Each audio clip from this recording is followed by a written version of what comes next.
kehormatan, dan dengan ba akan diberikan bir, kebaikan, dan dengan alif akan diberikan ulfah, kelemah lembutan, dan dengan nun akan diberikan nur, cahaya.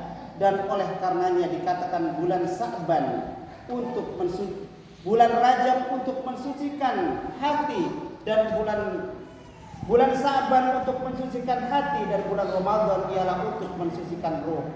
Sesungguhnya orang-orang yang mensucikan badannya pada bulan Rajab, maka ia akan mensucikan hatinya pada bulan Sa'ban. Dan orang-orang yang mensucikan hatinya pada bulan Sa'ban, maka akan mensucikan ruhnya pada bulan Ramadan. Maka jika dia tidak mensucikan badannya pada bulan Rajab dan hatinya pada bulan Sa'ban, kapankah dia akan mensucikan ruhnya pada bulan Ramadan? Rasulullah SAW bersabda dalam sebuah hadis yang artinya, barang siapa berpuasa 3 hari pada awal bulan Sa'ban, dan 3 hari pada tengahnya, dan 3 hari pada akhirnya, maka Allah akan menuliskan baginya pahala dari 70 orang nabi, dan adalah seperti orang beribadah kepada Allah selama 70 tahun. Dan jika dia mati pada tahun itu, dia mati sebagai mati syahid atau pahlawan. Hadirin yang dimuliakan oleh Allah Subhanahu wa taala.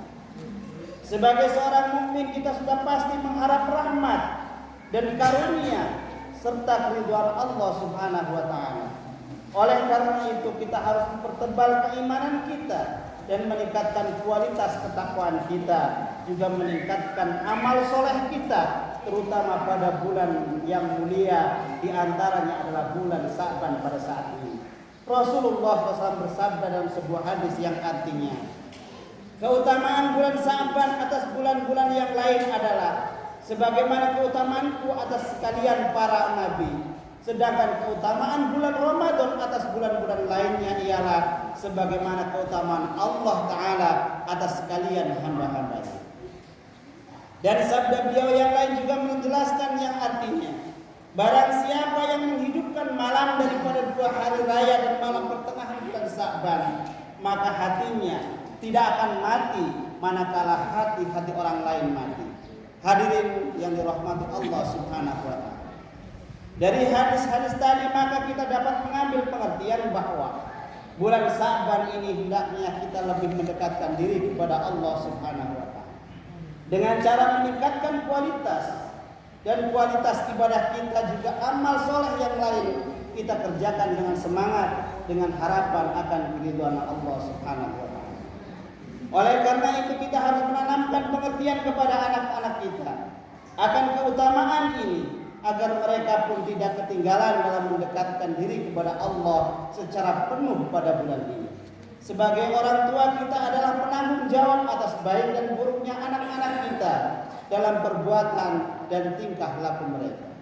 Oleh sebab itu, sebagai orang tua kita harus menyadari kewajiban kita yang satu ini. Kalau kita tidak ingin melihat generasi Islam di masa yang akan datang menjadi orang-orang yang lemah imannya, yang kemudian akan terbujuk oleh rayuan setan yang akan menyesatkan mereka dari jalan Allah Subhanahu wa taala.